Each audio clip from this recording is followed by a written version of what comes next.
C'est pourquoi nous aussi, ayant une si grande nuée de témoins qui nous entourent, rejetant tout fardeau et le péché qui nous enveloppe si aisément, courons avec patience la course qui est devant nous, fixant les yeux sur Jésus, le chef et le consommateur de la foi, lequel, à cause de la joie qui était devant lui, a enduré la croix, ayant méprisé la honte, et est assis à la droite du trône de Dieu. Car considérez celui qui a enduré une telle contradiction de la part des pécheurs contre lui-même, afin que vous ne soyez pas las, étant découragés dans vos âmes. Hébreux 12, 1, 3.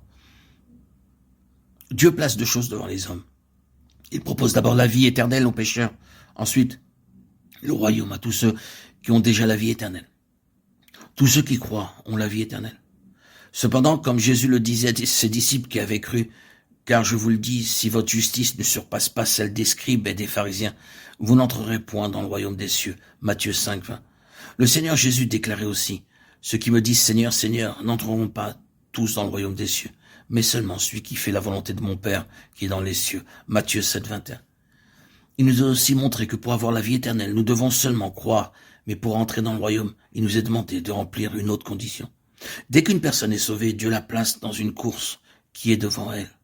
La vie tout entière d'un chrétien peut être comparée à une course. Il ne s'agit pas de courir pour obtenir la vie éternelle. Cela ne signifie pas que celui qui gagne cette course recevra pour récompense la vie éternelle. Au contraire, c'est uniquement la personne qui a la vie éternelle qui est qualifiée pour courir. Non, le résultat de cette course est que certains participants seront couronnés alors que d'autres ne le seront pas. Ne savez-vous pas que ceux qui courent dans le stade courent tous, mais qu'un seul remporte le prix?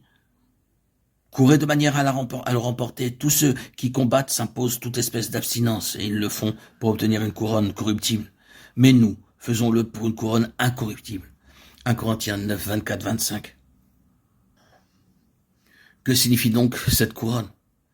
La couronne représente le royaume. Elle signifie régner, avoir la domination et la gloire. Ainsi donc, obtenir la couronne signifie gagner le royaume, c'est-à-dire régner avec le Seigneur Jésus et avoir la domination et la gloire. Perdre la couronne signifie ne pas avoir le royaume, ne pas régner avec le Seigneur, ni recevoir la domination et la gloire. La couronne symbolise le royaume. Pour le chrétien, avoir la vie éternelle est une chose réglée, mais avoir le royaume dépend de la manière dont ce chrétien court. Dès qu'une personne est sauvée, Dieu la place dans une course qui mène tout droit au royaume. Ses paroles, sa conduite, ses pensées, sa vie, en réalité tout ce qu'il est, détermine le fait de gagner ou non le royaume. Le croyant qui refuse de courir cette course s'estime lui-même comme n'étant pas digne du royaume, et le croyant qui court pauvrement met en péril ses chances de gagner le royaume.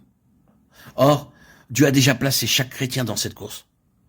Cependant, le fait de gagner ou non le royaume est une question qui ne peut être tranchée que par lui seul. La consécration, la fidélité et la victoire l'aideront à recevoir la couronne. Mais ceux qui aiment le monde et vont après la chair n'obtiendront pas le royaume des cieux, bien qu'ils soient en possession de la vie éternelle, ayant cru au Seigneur Jésus.